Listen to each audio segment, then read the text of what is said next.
Saudara-saudari yang terkasih, saya Stefanus Hadiatmaja, salah satu pengurus dari Stasi Panjang, ingin berbagi dengan Anda sekalian melalui channel ini bagaimana hidup menggereja pada saat pandemi COVID-19. Kita tahu bersama, hampir 1 tahun kita mengalami hidup di tengah-tengah pandemi. Bagaimanakah umat Katolik menghadapi atau hidup dalam tengah-tengah pandemi ini? Melalui channel ini saya ingin berbagi bagaimana suka duka pengalaman hidup beberapa waktu di tengah-tengah masa pandemi COVID-19 ini. Semoga nanti dengan pengalaman ini bisa menjadi bahan ataupun inspirasi mungkin bagi Anda sekalian di gereja masing-masing, sehingga bisa menghadapi tantangan baru gereja di dalam pandemi ini. Dalam tatanan baru masa pandemi COVID-19 ini, segala bidang mengalami perubahan, mengalami tata cara baru, tidak seperti masa-masa sebelum pandemi. Baik sekolah, pekerjaan,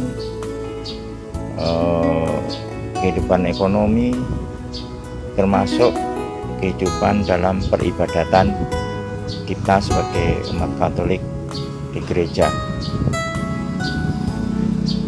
Di stasi kami, yang pertama tentu saja kita harus mengikuti protokol kesehatan dari pemerintah. Cuci tangan, ya, nanti ada menggunakan masker, juga menjaga jarak. Nah, itu kunci awal kita untuk bisa mencegah atau kita membentengi diri kita dari wabah COVID-19. Kami juga memfasilitasi hal-hal tersebut dalam kehidupan peribadatan di gereja kami. Ada beberapa hal yang memang kita harus patuhi bersama, meskipun di awal masa-masa pandemi umat merasa terbatasi kebebasannya. Memang masa pandemi ini membatasi kita semua supaya kita tinggal di rumah, beribadat di rumah, ya. Ketika tidak ada keperluan yang mendesak, kita tidak akan keluar dari rumah, ya. Demikian juga dalam kehidupan menggereja kita. Tadi dari awal saya sudah sampaikan bagaimana tata cara baru dalam peribadatan.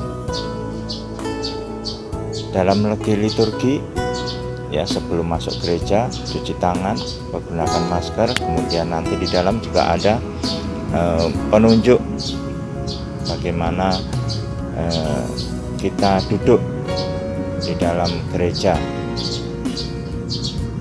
ya, bagaimana kita nanti pada saat tata geraknya, bagaimana nanti kita akan mengikuti imam yang memimpin perayaan Ekaristi pada hari tersebut.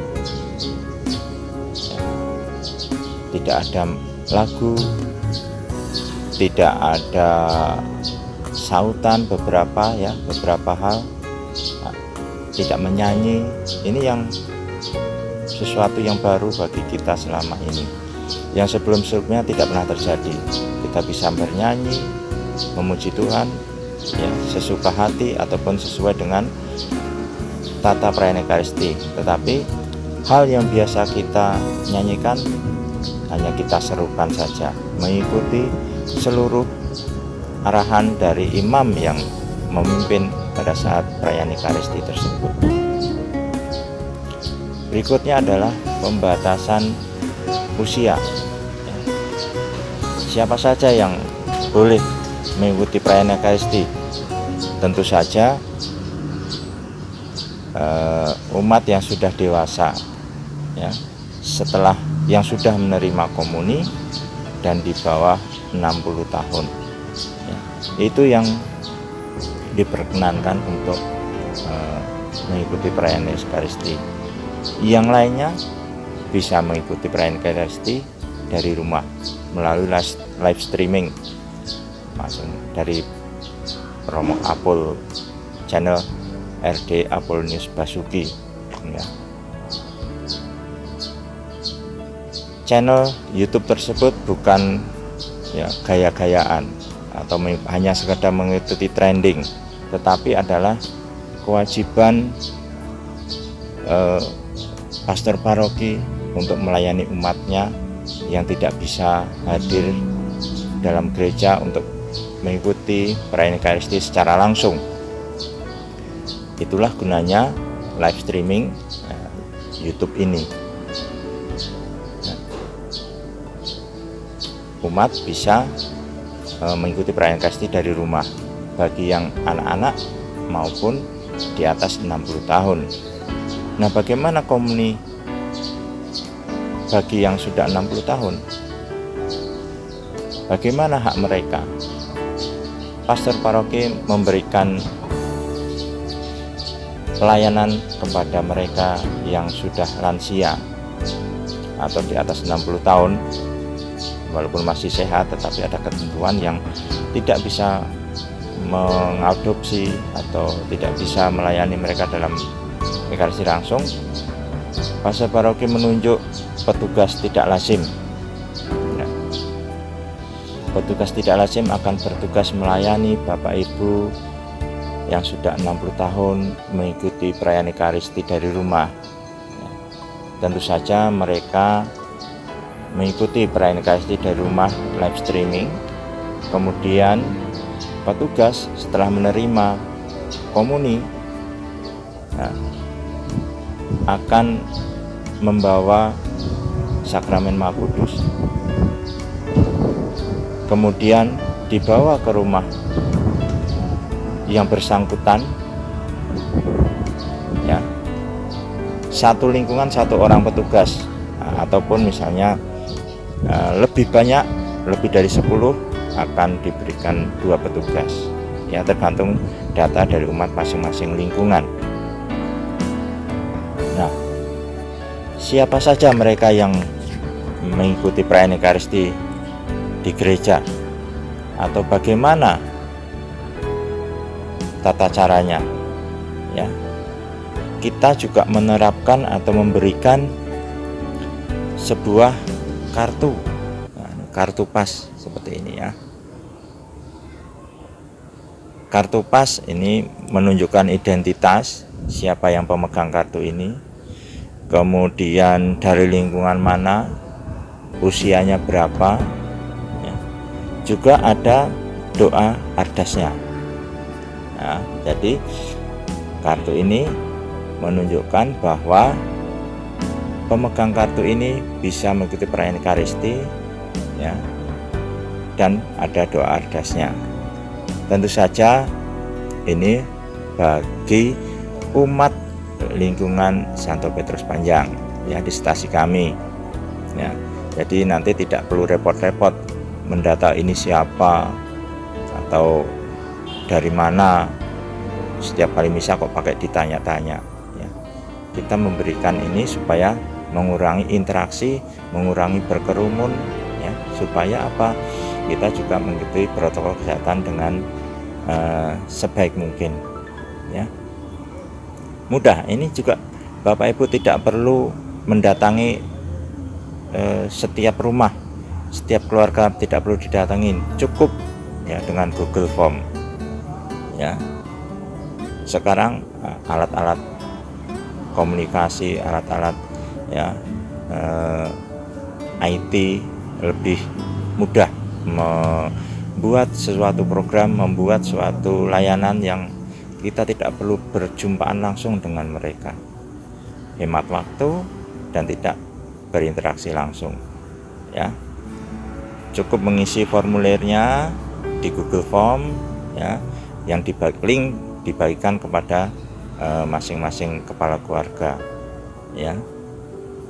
Nanti tergantung apa yang ingin dibutuhkan, data yang diinginkan, ya, nama, usia, asal lingkungan, begitu ya. Kemudian foto bisa langsung dari kamera saat itu, atau juga dari file yang disimpan dalam memori ponsel Anda, ya. Mudah, ya, cepat, tidak sampai 5 menit sudah jadi, ya. Kemudian kirimkan kepada administrator Anda, ya, masing-masing stasi misalnya kan. Kemudian dari administrator yang ada di stasi akan mencetak bersama dengan doa Ardas, ya.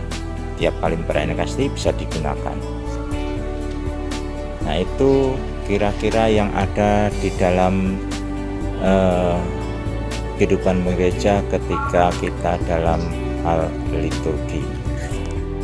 Nah, pada kehidupan berikutnya adalah dalam hal pewartaan, ya. Ketika setelah Yesus disalibkan, para murid bersama Bunda Maria juga merasa ketakutan, sehingga mereka berkumpul di rumah dan berdoa bersama-sama, ya. Seperti pada kisah sebelum Roh Kudus turun pada para rasul. Begitupun kita semua, ya, selama masa pandemi, masa Prapaskah tahun lalu, kita juga merasa ketakutan, sehingga gembala kita juga memberikan pengarahan supaya kita tinggal di rumah. Seluruh kegiatan peribadatan dilakukan dari rumah, ya, melalui live streaming baik paroki maupun dari keuskupan. Nah, demikian juga stasi kami merasa bahwa kita perlu juga mentaati peraturan itu ketika ada bagian-bagian pewartaan yang kita lakukan. Memang hampir selama tahun Cinta Kitab Suci kami semua tinggal di rumah, ya. Pendalaman iman, APP, kemudian Advent, ya, semuanya dilakukan secara daring. Pelayanan untuk katekumen, pelayanan untuk komuni pertama, untuk sakramen krisma, semua dihentikan, ya, ditunda sampai dengan ada kehidupan normal baru, ya. Nah, setelah ada ketentuan tentang kehidupan normal baru, ada beberapa katekumen yang sudah mulai belajar, ya, dengan terbatas, karena memang di sini juga tidak banyak calon katekumen yang memerlukan pelayanan tersebut. Komuni pertama, mereka sepertinya sekolah, ya, diberikan tugas beberapa kali melalui media sosial juga. Untuk pelayanan sakramen perkawinan, ya, ada 2 tahap. Yang pertama bagi calon penerima sakramen perkawinan, mereka tentunya mengikuti katekese persiapan perkawinan, ya, kuperper biasanya kita sebut begitu. Ini ada 2 macam, ya, ada 2 macam.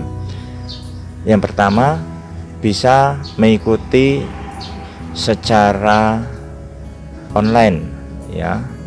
Ini difasilitasi oleh Komisi Keluarga Keuskupan Tanjung Karang ya.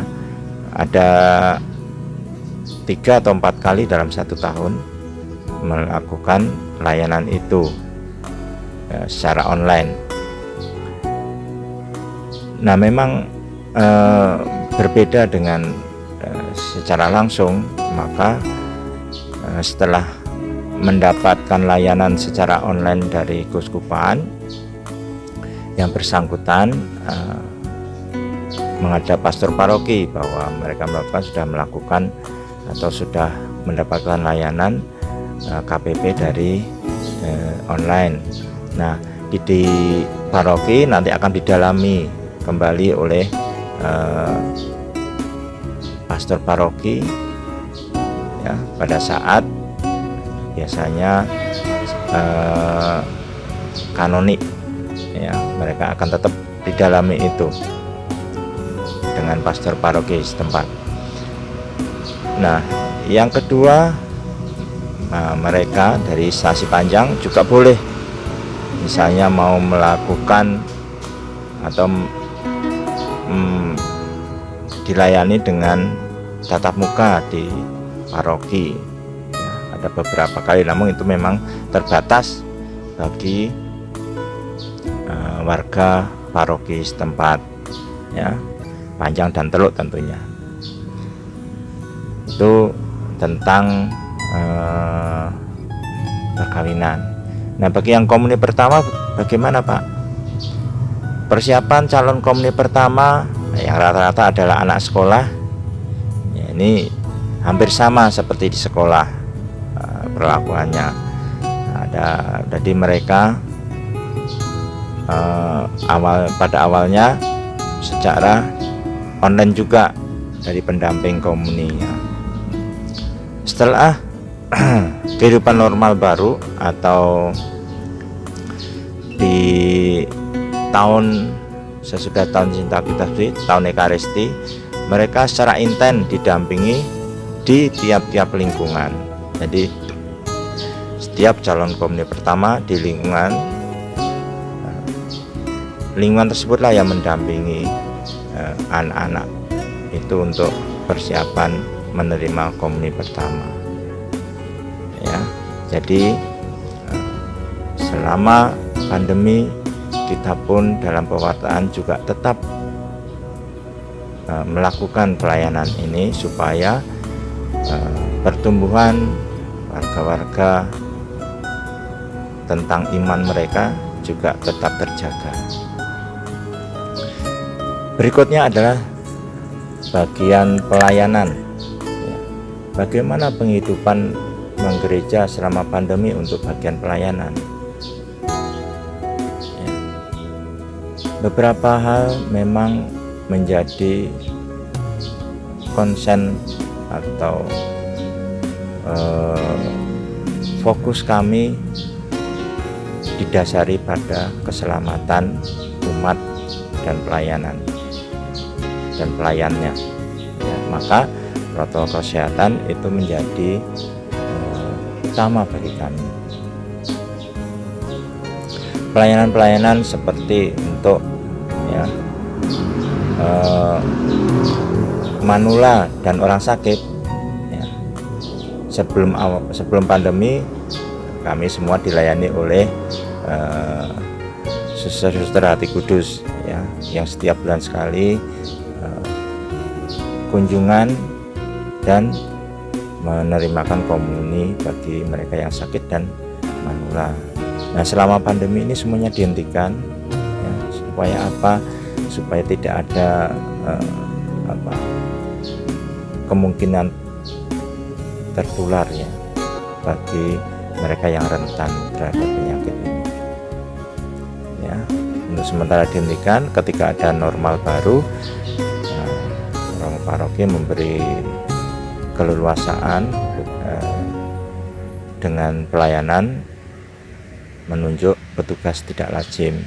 Tapi kami juga untuk pelayanan ini juga Secara personal, ada beberapa kunjungan ke rumah sakit, ya, sakramen minyak suci ini juga dipastikan apakah yang bersangkutan terpapar virus atau tidak. Ini juga untuk kesehatan dan keselamatan bagi pelayannya. Setelah kita memastikan itu, kita melaksanakan, ya, pelayanan tersebut, entah di rumah sakit ataupun di rumah. Termasuk juga pemberkatan jenazah, penguburan, ya, semuanya tetap dilayani seperti biasa. Hanya perbedaannya ketika jumlah, mungkin ya, jumlah umat yang hadir tidak sebanyak ketika masa-masa biasa. Kemudian untuk persekutuan, ya, ini yang menjadikan semacam dilema bagi kami ketika kita semua diajak untuk bersekutu, atau ada misalnya perkumpulan-perkumpulan, pertemuan-pertemuan untuk pengembangan iman kita selama hidup menggereja. Kita juga dibatasi oleh protokol kesehatan, di mana ketentuannya adalah kita tidak boleh ada kerumunan. Nah, ini dilema bagi kita semua. Nah, semua ini ternyata, ya, ada juga, ya, solusi beberapa orang yang bisa melakukan itu. Beberapa dari kita berkumpul bersama, ya, untuk membahas kehidupan menggereja di stasi kami. Tentu saja tidak banyak-banyak seperti masa biasa, ya, ketika kehidupan normal baru diterapkan, ya. Ada juga, ya, bukan berarti dengan semua protokol kesehatan, ya, dan hal-hal yang telah kita taati ini, seluruh umat ini terbebas dari virus ini. Ada juga umat yang mengalami terpapar oleh virus COVID-19 ini. Apa yang harus kita lakukan? Yang pertama adalah kepedulian kita, ya, masing-masing pengurus, entah yang di lingkungan, entah yang di stasi, siapa saja kita bisa memantau. Nanti ketika ada umat yang sudah beberapa minggu tidak ke gereja, kita sapa, kita telepon. Sebaliknya juga umat yang merasa atau mengalami terpapar virus, menghubungi, ya, pengurus lingkungan atau pengurus stasi. Kita bersama-sama akan memantau, selain, ya, petugas kesehatan ataupun rumah sakit yang mengisolasi atau merawatnya. Setelah melalui masa perawatan dan masa karantina, ya, umumnya mereka melakukan karantina mandiri. Setelah dinyatakan sehat oleh dokter dan boleh kembali bekerja, ya, mereka bekerja. Ya, ada juga yang pengurus dari stasi yang sudah terbebas atau dinyatakan bebas oleh dokter untuk berkumpul, ya, mereka kita undang untuk bertemu dengan umat yang lain. Gunanya apa? Ya, pertama, untuk memberikan kepercayaan diri bagi penyintas tersebut, umat yang pernah terpapar, bahwa mereka tidak diasingkan, ya, tidak dijauhkan dari umat yang lain. Demikian juga dengan kita yang tidak terpapar, memberikan keyakinan bahwa terpaparnya virus ini juga bisa sembuh. Namun ada yang harus patuhi bersama, tidak boleh ditawar. Protokol kesehatan, ya. Kemudian juga yang terakhir kita sering dengar 3T, ya. Tes, tracing, treatment, ya. Setelah dites ternyata positif, treatmentnya bagaimana? Isolasi, perawatan di rumah sakit, ya. Siapa saja yang terpapar, ya, itu juga harus dilakukan dengan hati-hati dan tidak boleh lalai, ya. Kita tidak boleh takut, tetapi juga tidak boleh ceroboh, ya. Patuhi protokol kesehatan, 3M, pakai masker, cuci tangan, jaga jarak, hindari kerumunan, ya. Itu adalah hal yang sering kita dengar dan tidak boleh kita lupakan, ya.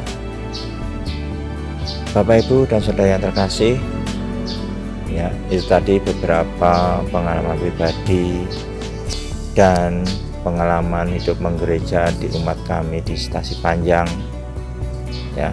Bagaimana hidup dalam situasi pandemi, ya, apa saja yang dilakukan, ya. Bagaimana ketika ada yang terkena atau terpapar oleh virus, apa yang harus kita lakukan. Semuanya kita alami bersama. Kita bersama-sama menghadapi itu semua supaya iman kita juga tumbuh seiring dengan kesehatan yang kita alami bersama. Kalau kita sehat, tubuh kita tumbuh, iman juga tumbuh, ya. Satu hal yang seringkali diucapkan, kita dengar, kita tidak boleh takut, tapi juga tidak boleh ceroboh. Semoga pengalaman yang kami rasakan selama ini juga dapat menjadi gambaran bagi Bapak Ibu sekalian, supaya kita selalu sehat dan tumbuh dalam iman sebagai gereja Katolik di stasi kami, Stasi Panjang, maupun di Paroki Ratu Damai. Salam sehat, Tuhan memberkati. Amin.